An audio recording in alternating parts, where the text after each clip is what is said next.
We now welcome on our first ever guest, Luke Hetrick from Spectrum Sports 360, based in Orlando, Florida. Me and Luke have a long history. We were roommates back when we lived in Macon, Georgia, worked in TV together. Luke stayed on the TV grind. I bailed out, but Luke's doing very well for himself down in Orlando. Luke, thanks for joining us, man. For the first time on an HD screen, we're catching in Mason first. Shout out to Macon, Georgia. Shout out, hey, WGXA, man. Thank you for the kind words. Obviously, yeah, we did work together. It was a lot of fun. And Mason is so talented. TV was like, look, we kind of need to clear the way for other people. You got a lot of skills.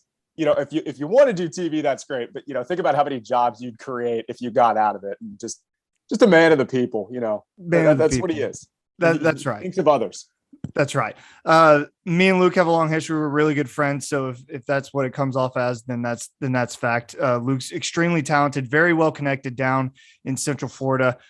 Covered that UCF team. Luke, we have you on today because with Jackson Dart officially declaring that he's going to Ole Miss, Dillon Gabriel is going to be the guy for OU. That's not really official until depth charts come out. Right. But you look at the roster now, he's the best guy they got on there. We had you on because we want to talk to you about your experiences covering those UCF teams with Dillon Gabriel. And we'll start with, what do you like most out of Gabriel? Dillon Gabriel is the best deep ball thrower I've seen in the college level in a long time. That might be a take, but seeing him in person and doing it right from the jump, the kid was special. It's not something that he came into the college game and learned how to do. It was right off the bat in his first 3 college games where he started against FAU, then played Stanford, and then played Pitt. The deep ball accuracy, and it's not just the fact that he completed those passes, Mason. A lot of times, these were go routes, facing a blitz, man in his face. Receiver has maybe a step on the guy, and it's not that they went up and made the play. I mean, they ran under the balls perfectly. The stat that jumped out to me about Dillon Gabriel in that freshman season, the 1 year in Jeff Lebby's system, he had 29 touchdown passes. 19 of them were from 20 yards or more out. And those weren't a lot of catch and runs. Those were Gabriel putting it on the money deep downfield. He was incredible in that regard. I think he got better as his time progressed with 3 different offensive coordinators in 3 seasons at UCF. But from a personality standpoint, he really opened up around his sophomore, junior year. Really a good kid, supremely confident, not arrogant, exactly what you want in a quarterback, that guys know he's going to go out there and he's going to make plays. Very personable. I think it's what Oklahoma is getting is a guy that believes in himself, believes in this system that Jeff Lebby is going to put out in year 1. I'm not going to guarantee any results, but what I will guarantee is they're going to throw the ball and they're going to put up some points. Let's talk about that freshman year that he had with UCF. Obviously, those are some big numbers: 3,653 yards, 29 touchdowns, 7 picks. Like you said, a lot of those over 20 yards in the air. How did you see him grow in that Jeff Lebby system? And what was it that, obviously, I mean, was that the injury year? Was that the injury year with? That was so Mackenzie Milton got hurt at the end of the 18 season. Gotcha. And Gabriel recruited the end of that year, came in 19. Gotcha. So to be a freshman, you have to have a lot of confidence in him. What do you think that team saw in Gabriel that they were like, look, this is our guy going into the season? Well, one thing that we have to point out is when Mackenzie Milton got injured, and it was apparent he wasn't going to play for at least a year, probably 2, which it ended up being.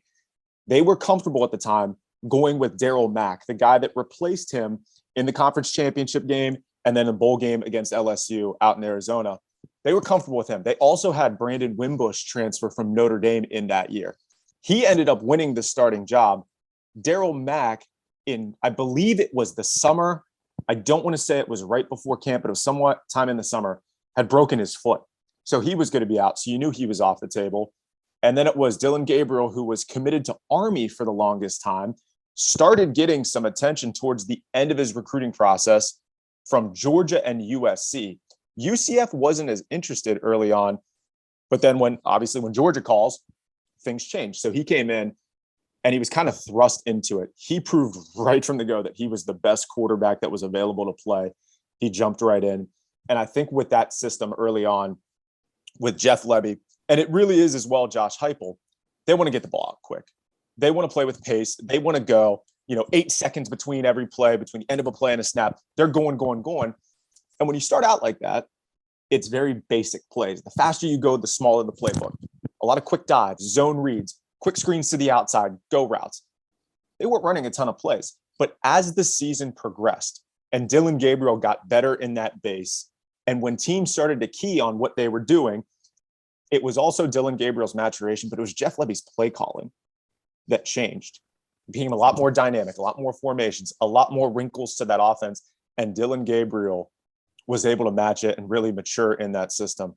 One of the stats, you said the 7 interceptions, all of his turnovers came in the 3 losses that season. In the wins, he was flawless. So when he takes care of the ball, that team wins. Amazing. So he's coming to OU now. He's in Norman. He's ready to play. From your experience, you've seen this guy play. You know what he's capable of. What does he need to improve on most from going from Orlando to coming to Norman? Where can he grow the most as a player? I would say it's going through his progressions, and it's not so much that's a Dillon Gabriel issue. I think it's more of a product of a system that he was in, where it was, boom, if this is open, you go here. With Jeff Lebby, I think it was they took the skill they had, and it was a lot of what Josh Heupel wanted to do. Again, that tempo, that stacked receiver set outside. Jeff Lebby will go with a lot more multiple shotgun spreads. They'll go 11 personnel. They'll do a lot of different things. What that's going to require then, playing better defenses in the Big 12, he's going to have to go through more progressions. They're going to take away some of these main options. Is he going to be good enough to do that? I think he will. We got a small sample size of it under Gus Malzahn because he played 3 games. He got hurt on the last play of the game against Louisville, but it was very much the offense, still some tempo, but it was a full playbook. And you had to go through your progressions. You had to make your reads. Your number one receiver wasn't always there. So I think that for me with Dillon Gabriel, he already has the benefit of being in Jeff Lebby's system. He wanted Jeff Lebby to be the coach at UCF. They are comfortable with that and with each other. But now the ante kind of steps up a little bit. Is Dillon Gabriel going to be able to go through those reads, those progressions, make those throws, be comfortable with check down throws? I believe he will, but it's something he hasn't had to do a ton. The quarterback position is so unique and different because there's so much pressure on one singular guy to raise the level of everybody else's play. But also, to be fair, you have to have guys around you who are playing well at a high level as well. Compare, I know you may not know the ins and outs of the OU roster, but compare the caliber of players that OU recruits to the caliber of players that he had with him at UCF. Will that raise his play, or is it going to kind of be the same? I think it'll raise his play, but in a lot of ways, before he got there, UCF had Scott Frost, who recruited Central Florida incredibly well and found a lot of talent and a lot of speed. Josh Heupel came in and kind of maintained that. Was not the best recruiter in the state of Florida, but still got talent that fit what they wanted to do, and Dillon Gabriel was able to work with it. And this isn't a shot at the AAC. They recruited at that time, really under Scott Frost, not so much Josh Heupel, like they were a Power 5 school. They got a lot of talent, maybe not 5-star Oklahoma talent, but they were just better. You're talking Gabriel Davis, who obviously we know what he did in the playoffs, Trey Nixon, who's with the Patriots, the late Otis Anderson, Adrian Killens, Greg McCrae. So many weapons on that offense. Jacob Harris, who tore his ACL this year with the Rams. They were able to maximize it. Dillon Gabriel was able to put them in situations where they would succeed. Look, the defense is going to be better in the Big 12. I know it's kind of been, a joke that we always talk about, Big 12 defenses, but it is going to be a step up. The competition is going to be better. And Dillon Gabriel going to an Oklahoma is going to have to make those big time throws. And that's where I go back to that deep ball accuracy. With Jeff Lebby and this quarterback, he's going to want to get the ball out quick. They're going to send him downfield because he's got the arm. It's an elongated release, which I know off camera we've kind of talked about a little bit. How does it look? To me, it's a lot like Tua, where you're kind of seeing as a lefty, maybe it looks unconventional, but their whole body's going into it. But Gabriel can make those reads quickly. The talent that they will have at Oklahoma, I think, is comparable to UCF, obviously better. I mean that for the system. Yeah. And I think he will succeed. He's going to have a better offensive line. He's going to have probably a better stable of running backs that takes the pressure off of him. But I do think as not a game manager, but a guy that knows the ins and outs of this offense, he's going to have a lot of success. Last thing I got for you, whether it's fair or not, Caleb Williams and Dillon Gabriel are going to be compared about what they did at Oklahoma, whether it's fair or not. Today, we just heard that Caleb Williams is confirmed going to USC. We knew he wasn't coming back to Oklahoma.